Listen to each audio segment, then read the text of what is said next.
Berikutnya adalah desa tanpa kesenjangan. Desa tanpa kesenjangan ini menghasilkan 4 indikator. Yang pertama, koefisien Gini di bawah 0,200.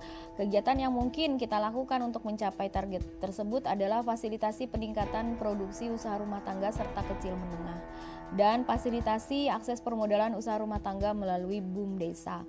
Jadi desa bisa memberikan bantuan-bantuan tersebut kepada langsung UMKM-nya ataupun bisa melalui BUMDes. Tetapi untuk pergulirannya dan regulasinya bisa diatur lebih lanjut, itu biasanya melalui BUMDes lebih teradministrasi dengan baik. Kemudian mapping dalam Siskudesnya itu bisa masuk pada bidang 4, subbidang koperasi usaha mikro kecil dan menengah, dengan nama kegiatan pengembangan sarana prasarana usaha mikro kecil, menengah, dan koperasi.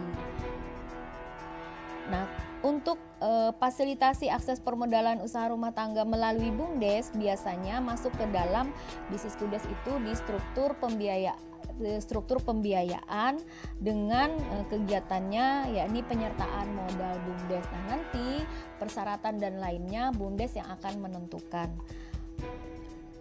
Untuk mengurangi angka kemiskinan dengan memfasilitasi terhadap akses pendidikan dan kesehatan, untuk koefisien Gini desa ini kita bisa melihat pada goal 1 kemarin pada hari Senin yang lalu tanggal 15, apa saja subbidang yang target yang bisa kita capai atau kegiatan yang bisa kita capai dengan mappingkan ke dalam sistem aplikasinya seperti apa. Pada goal 1 saya sudah menyampaikan terkait untuk pengentasan kemiskinan terhadap warga miskin ekstrim usia sekolah. Kemudian tentu ya, kenapa di indikator ini ada Perdes SK Kades tentang advokasi pekerja migran, karena untuk mengurangi kesenjangan di tingkat desa perlu regulasi atau kebijakan dari pemerintah untuk melindungi ya para pekerja migran ini. Nah, perlu ada juga sosialisasi tentang advokasi pekerja ini, terutama pekerja-pekerja karena di Indonesia juga banyak sekali kawasan-kawasan industri itu yang ada di pedesaan, letaknya, lokusnya ada di pedesaan.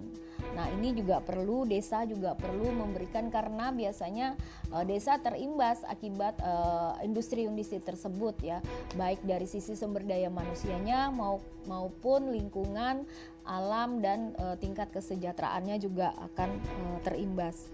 Seperti itu. Maka untuk melaksanakan atau membuat perdes ini itu bisa dilakukan pada bidang 1 ya, bidang 1 yakni penyelenggaraan pemerintah desa dengan subbidang administrasi kependudukan, pencatatan sipil, statistik, dan kearsipan dengan jenis kegiatan penyusunan atau pendataan pemutahiran profil desa. Itu bisa dipilih ya, kita bisa melakukan sosialisasi di sana untuk bisa melihat kenapa pemutahiran profil, yakni kita bisa melihat